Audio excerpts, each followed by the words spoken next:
how's it going? Welcome back. It's that time again, time to do a monthly reading wrap up, this time for the month of April 2026.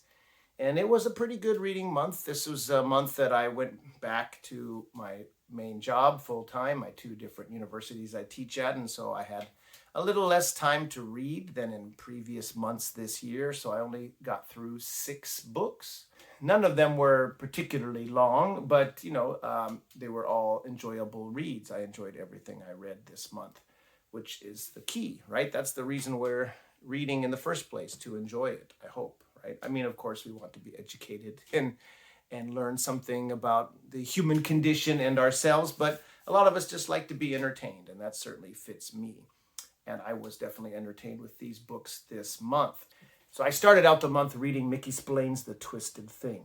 Now, I reviewed this already on my channel, so I'm not going to go into too much detail about it here, other than to say this is a real cool, kind of, I guess it's in the 60s, late 60s. It still feels part of the 50s, I guess, which is maybe where Mike Hammer really belongs. But it's typical, hard-hitting, tough, brutal PI fiction, and done to a T. Just very, very good. I really enjoyed that a lot. Mike Hammer is just the roughest, toughest, meanest, no filter sort of detective you could possibly find in fiction, I think.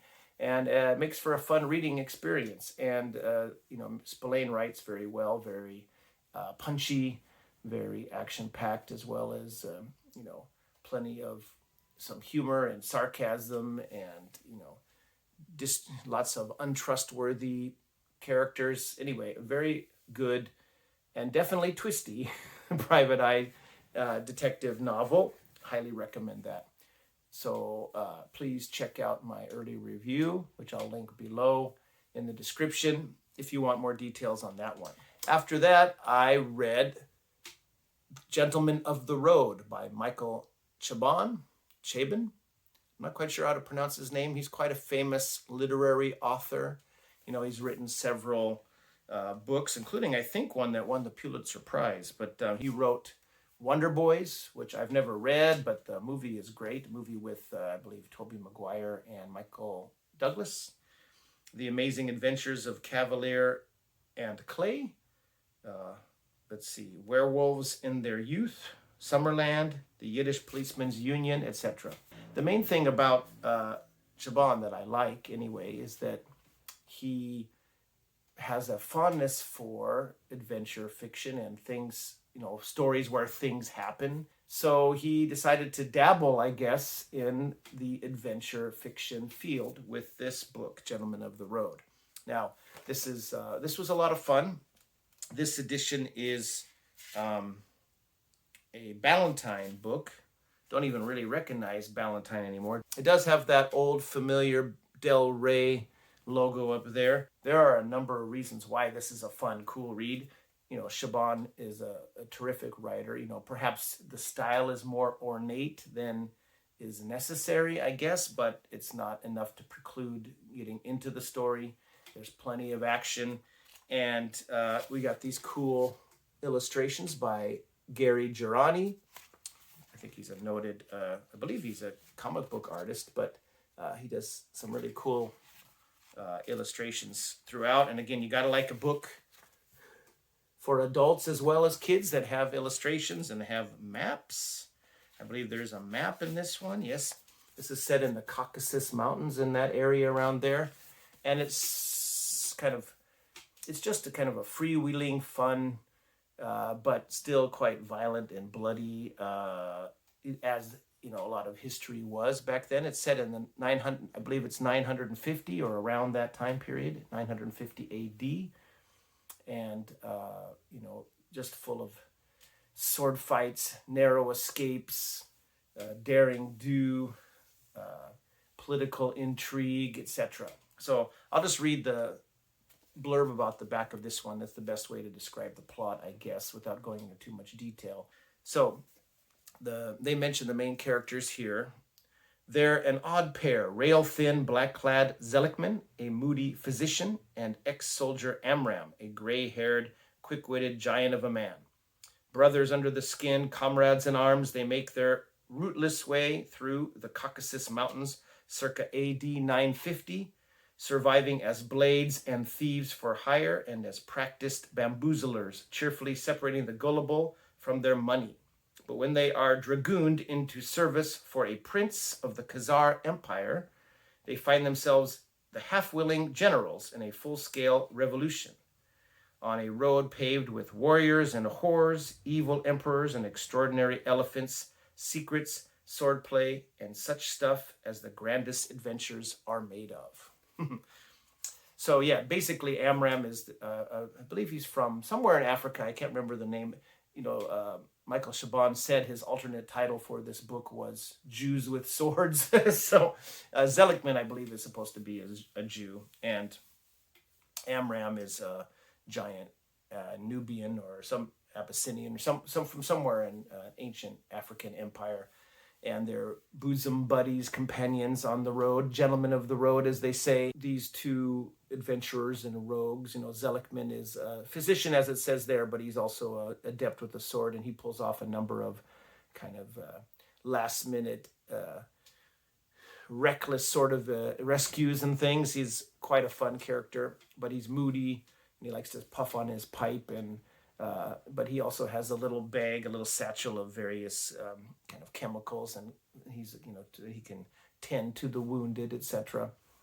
And Amram carries this big giant axe and flails it about with abandon when they're in a melee, a big fight, and riding horses tromping through this territory, protecting this young but very imperious and spoiled princeling called Filak, who has some secrets of his own. And his family, Filak's family, was murdered by this usurper to the Khazar Empire. And as they go along the road, they're just trying to get this Filak back to the location where they were requested by this previous guardian who was killed of Filak. Asked them to take, for some money, to take this person back to a certain area where they can be safe. And that's all they plan to do, but they end up getting swept up in this rising revolution that Filak is somehow got a particular skill of marshaling supporters to his cause. Anyway, lots of fun and lots of action and intrigue and beautiful writing. So that I really enjoyed that. I think the presence of all the elephants on here, there is a elephant that plays a crucial role, especially in the finale of this novel. But, there's not as much elephant action as you might think. After that, the third book I read last month was The Name's Buchanan by Jonas Ward. Now, Jonas Ward was a house name, this first novel in the series. This is a Western series about a man named Tom Buchanan. The Name's Buchanan, written by William Ard, who sadly passed away at a very young age. He only wrote 5 of these Buchanan novels, the first 5. And judging by this one, they're something else. So this was a really terrific Western. Ard really peoples his story with vivid characters, both on the good side and the bad side, and in between, I guess. And Buchanan's a really fun giant of a man, rough, tough, but principled character. And I talked about this book in detail as well in an earlier video last month. So again, please check that out if you want me to go into lots of detail about that book without spoiling it, I think. That was really fun, and I'm definitely going to read more of that series. I don't have a physical copy of that one. Would that I did. I'll try to find one next time I get around some used bookstores for sure. But luckily, fortunately, those good people at Piccadilly Press, ebook publishers who've been putting out lots of cool Westerns, put out I believe in the entire series in ebook form. And so I bought about 7 or 8 of them for roughly $1.50 a piece or something. And I will get to more of this series soon, especially in June on the Range. Buchanan will be back. Trust me on that. And then I went into a classic American murder mystery. Now, I'm a big fan of the Golden Age detective mystery novel. I've talked about that several times on this channel. Not always to, the greatest audience, I guess, because this may be a more specific group of readers than the average kind of fantasy or science fiction reader that might be in this corner of BookTube. But I like those kind of mystery novels very much, and it's not so common for American authors to be able to play in that same kind of sandbox equally as well as their British counterparts. Of course, Ellery Queen has pulled it off. I guess you could go back to S.S. Van Dyne, who wrote the Philo Vance mysteries. There's several others, and one of those that has to be added to this list is Phoebe Atwood Taylor, and I read her first A.C. Mayo detective novel, The Cape Cod Mystery. Now, interesting, they have the bodies, and it's a very simple cover. It's one of these nice kind of heavy, this is a foul play press book from Countryman Press. It's got, again, some of these 70s and 80s detective novels and things that were put out with these kind of heavier stock paper, heavier binding, etc. So they're just heavier than the average. You take this one, and this one's twice its weight, right? Even though it's not a whole lot longer.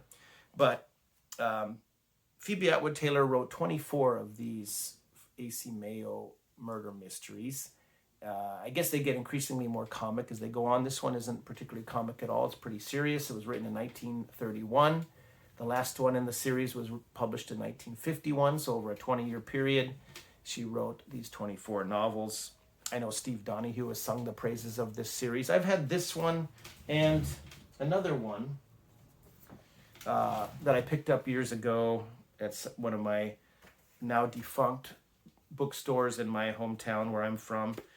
I have the A.C. Mayo Trio, which I guess is made up of 3 novellas. This has The Third Murderer, Murder Rides the Gale, and The Stars Spell Death. But this is only one book in the series, even though it's got, I guess she wrote 3 of these novella-length mysteries that didn't quite extend to a novel length, so she grouped them together in a little fatter than normal edition from this series. And again, that's put out by the same publisher, the Foul Play Press. This first book is narrated by a kind of, I guess, a spinster, a middle-aged spinster type, not like Miss Marple age, just older but still young enough to be possibly thought of in as a romantic interest of this A.C. Mayo. But anyway, her name is Prudence Whitsby, but her friends all call her Snoodles for some reason. I don't know why. Anyway, this is set on Cape Cod, of course. All of these are set on Cape Cod, and all of these mysteries. And the author herself was born and raised and lived her whole life in Boston, Massachusetts. So she writes, pretty vividly and picturesque way about this Cape Cod area. I've never been there myself, but I don't get from this one, I didn't get a real sense of the setting so much, but I did get a real sense of the people and the kind of society of the people that live there, the locals as well as the summer residents. I believe Prudence Whitsby is a kind of off and on resident here. She owns a house there. She shares it with her younger niece, Betsy, and it's a very hot summer in New York, and a lot of their friends are asking to come and stay at the cooler Cape with them. Prudence and Betsy think about, and dither over who they're going to invite, and they choose to invite a couple of female friends. One was a kind of previous school friend of Betsy's. I guess I'm feeling now they're in their 20s, maybe post-college era, but not quite decided on what they're going to do with their life. And an older woman who, also middle-aged, that they all like very well, that comes and stays with them. It just so happens that a famous author named Dale Sanborn also shows up and rents a little kind of cottage that belongs to Miss Whitsby here, and he turns out to be a real reprehensible individual and promptly is murdered. And of course, the town has a kind of bumpkin,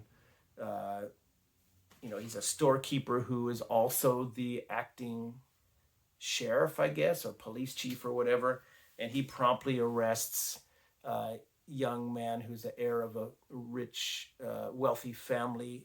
His name is Bill Porter, and he had kind of a disagreement with this guy. He thought he was kind of making advances on Betsy, and Bill Porter's had a thing for Betsy for a long time, and he was at this cottage confronting Dale Sanborn, the murder victim, right before his body was found, and so the local police chief arrests Bill, and his family happens to have a kind of, I guess, chief dog's body or assistant, I guess you could say. He just does a whole bunch of things. He's magical with any sort of fixing any sort of machine or car, or basically solving any problem. He's this kind of phlegmatic Cape Cod longtime resident named A.C. Mayo, and he is this hero of these series. He is the chief detective. And the impression you get from him in this first book is he's very garrulous. He's not one of those typical New Englanders, the stereotype that goes, "Aye-up, aye-up, aye-up," doesn't really respond much, very laconic. No, he's quite talkative as he talks out his plans of what he's going to do to try to extricate his the youngest member of the family he serves, essentially, from this murder charge. And he goes about he kind of embroils Miss Whitsby into this detective role, and she goes along with him, and they investigate this case. A.C. Mayo, we get the sense that he's a very capable guy. He's a kind of wiry, spends a lot of time fishing and taking care of various vehicles around and contraptions around the Cape. Everyone knows him, and he just gets stuff done. And he's a very shrewd character, and he has a background of being a sailor for many years before he retired to the Cape. And he's a likable character, and this is a very enjoyable mystery. It started off a little slow for me, slow to get into as we kind of get the idea of who are these people, and A.C. Mayo doesn't show up until probably, I don't know, right after the murder happens, which is probably, 35, 40 pages into the book. But once he's there, it's full-on AC in investigative mode, and it was a pretty twisty and fun mystery. I did guess who the killer was, which doesn't happen to me all that often. But I put this down to, it was still a very well-constructed mystery, and maybe not everyone would guess it. There were plenty of possible suspects. But I have read a lot of mystery novels. That probably helps. And also, this is her first mystery book, and I'm sure the plots get even more intricate as they go on. Anyway, if you like that kind of thing, I definitely recommend the Cape Cod Mystery and the A.C. Mayo series. Now, after that, I mentioned in a recent book haul that I picked up this nice Penguin edition that has the great science fiction by H.G. Wells. It has several of his novels. It doesn't have all of his novels, including some really good ones from what I gather, like The First Men in the Moon, which I have another nice edition of over on the shelf over there, or The Day of the Comet, or Food of the Gods, or anything. But it does have The Time Machine, The Island of Dr. Moreau, The Invisible Man, several short stories, and The War of the Worlds. And that's the book that I read this month. I've been, criminally underread with H.G. Wells novels. Now, I'm familiar with general plot outlines of most of them because of all the various movie and TV adaptations I've seen over the years. And of course, I've seen the original 53 War of the Worlds science fiction film starring Gene Barry. And I also saw the Steven Spielberg version from the early 2000s, I guess. I can't remember exactly when that came from. But the one starring Tom Cruise, another one of Steven Spielberg's deadbeat dad characters. But what Spielberg does do in this remake movie, or different version of the movie, the more modern version, is he does stay true more or less to the Martian tripod machines, these three-legged machines that the Martians stomp around and destroy the Earth with and devastate humanity, etc. After all these years and reading this novel now, it's still a very effective book, but it's been so influential and so it's been copied so much in various alien invasion scenarios in books and films throughout history that maybe it's lost a little of its edge for some people, but I think it's still quite effective, because what Wells depicts exceedingly well here is a very realistic decay of civilization, and the swiftness of how this powerful, technologically advanced enemy of the Martians, when they land on Earth, in London, north of London, and make their way down to London, how quickly humanity is changed from the masters of the planet Earth to scurrying rats or other equivalent beasts like rabbits or whatever, skulking in the corners trying to stay alive amidst mass slaughter. This must have been really a visionary and shockingly imaginative book when it first came out. I believe it was published in 1898. So, we're talking over 130 years ago. And despite the kind of Wells's fairly genteel Victorian language, etc., it's very readable, and it's very immediate and raw in some scenes. He does a really excellent job depicting the panic, the sheer havoc, and the mass destruction that descends upon the earth and the humans living in this area that the narrator and occasionally his brother is relating. That there's a couple of chapters where the narrator, we don't get his name, I don't believe, but the narrator's brother, we see something. He lives in London, so in a little different area than the main narrator. We find some kind of I believe Wells includes this to get some kind of perspective of what's happening in London when our narrator is not there at that time. Anyway, it's a very effective depiction of the Earth capitulating rather quickly to these basically human-eating, bloated, blobbish kind of Martians who use their technology advances and build these great machines and have this heat ray that dissolves people, and they put out this black smoke that immediately poisons people and kills them. It's all really effective, and I raced through this book pretty quick. It's not a super long novel, of course. It's kind of split into two parts. The first 2/3 of the book, and the first part is the coming of the Martians and the initial destructive path that they weave through the London environs. And then the second shorter part is the aftermath, as our narrator kind of gets bogged down and has to hide out in this. He's hiding out in this house with this very annoying parson character trying to, unfortunately it's been hit by one of the Martian ships that have landed, I guess, and the capsules that have crashed. And the Martians are making new machines right there, right outside where they're hiding out. But luckily, there's some food in this larder there that they're able. He and the narrator and this curate or parson or whatever he is able to. They're able to survive for a while, and before the Martians move on, and then the narrator's able to go out. Anyway, it's quite a cool, almost post-apocalyptic sort of scenario. And of course, anyone familiar with the movies will know how the Martians are defeated. It's not by anything that humans do. It's something that the Earth and the lowliest of the creatures on the Earth do. The bacteria that humans have built a resistance to. The Martian physiognomy is not equipped to handle. Anyway, very... the narrator is a philosopher and kind of has some nice ruminations on man's place in the world and in the universe, and how quickly humans and human society will crumble in the face of a superior enemy force. It's a very effective book, and I enjoyed it a lot, and I'll definitely be reading some more of H.G. Wells novels.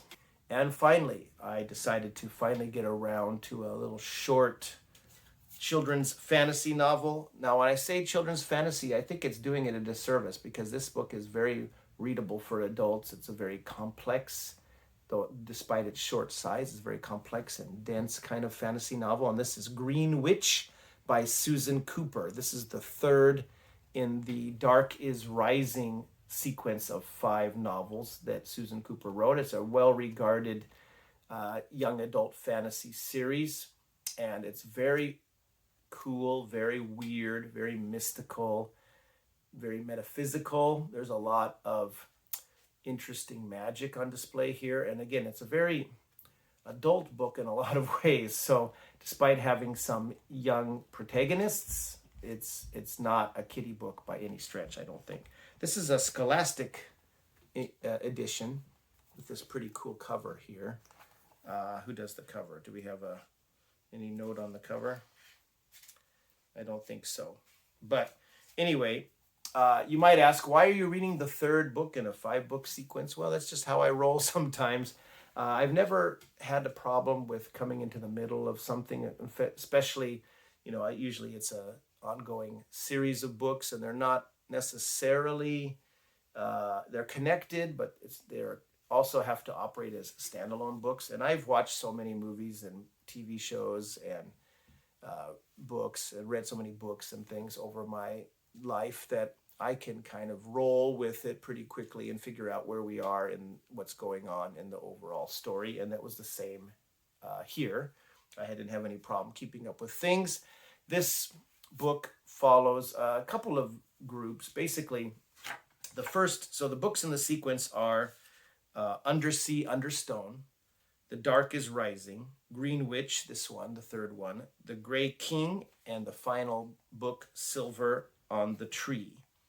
Now, this one was published in 1974, so I guess these were published mostly in the late 60s to mid or late 70s by Susan Cooper. She's a very fine writer. Essentially, this is following a battle between the forces of light and dark, and the main protagonists of the light side are what we are called the Old Ones. They're human, but not quite human. And one of the characters in this book is called Will Stanton, and he is the youngest and the last of the Old Ones.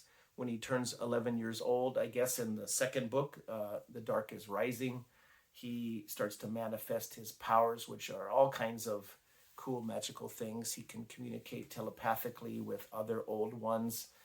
He can basically fly. In this one, he and another Old One character jump off a cliff and plunge into the sea and go down into the deepest trench to confront and negotiate with the goddess Tethys, the goddess of the deeps. I mean, lots of different cool powers. And the dark is the, of course, side on the other side, the side of chaos and evil, I guess. So the first novel, Undersea, Under Stone, and that one I gather that these three young kids, I guess the oldest boy is probably in his 13 or 14 or something, named Simon. And then there's a girl named Jane, who's probably, 12 or so, about the same age as Will, I guess, in this book. And then there's a younger boy named Barney, who's probably 8 or so, 10 maybe. Anyway, they're not, they're British children, so of course they're much more mature than the average American kid would be, or the kids nowadays. Anyway, those three kids in the previous adventure, they had went to stay in this small Cornish town, this small Cornish community. They're staying with this man they call Uncle Merriman, this big, tall, I kind of think of Christopher Lee as Saruman sort of looking guy, I guess, bristly white eyebrows and bushy hair. He's a very imposing hawk-nosed figure with a bit of a twinkle in his eye, and they call him Uncle Merriman, and he's the first of the Old Ones, as we find out. And apparently he is reading about this book online. He's some kind of analog or for a Merlin character, basically.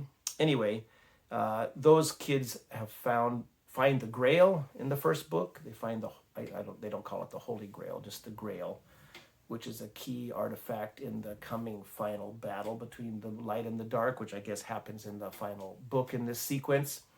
But anyway, while they were battling with some other forces of darkness, they separated. Barney threw into the sea this kind of scepter or kind of a tube, metal tube, that inside contains a parchment that has basically you can use to translate the various ruins, the language, the characters that are on this grail that can't be read otherwise by either the light or the dark.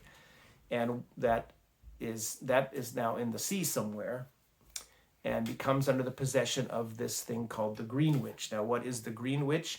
this book kind of puts Jane more to the fore in a way.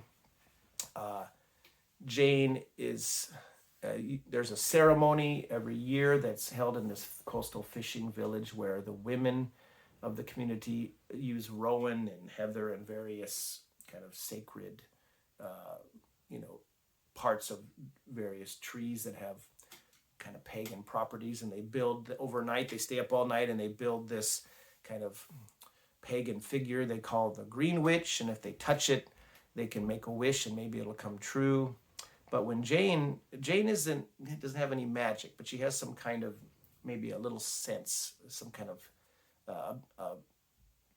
very bit of a thread of magic, I guess, and she can kind of hear the thoughts of this Greenwitch and hears it and just gets a feeling of melancholy and deep, deep loneliness for this figure. Even though it's made every year, there's a kind of presence that can inhabit this kind of form, this figure. Jane has been invited by the local women to join this kind of event this year because she's there when it's happening.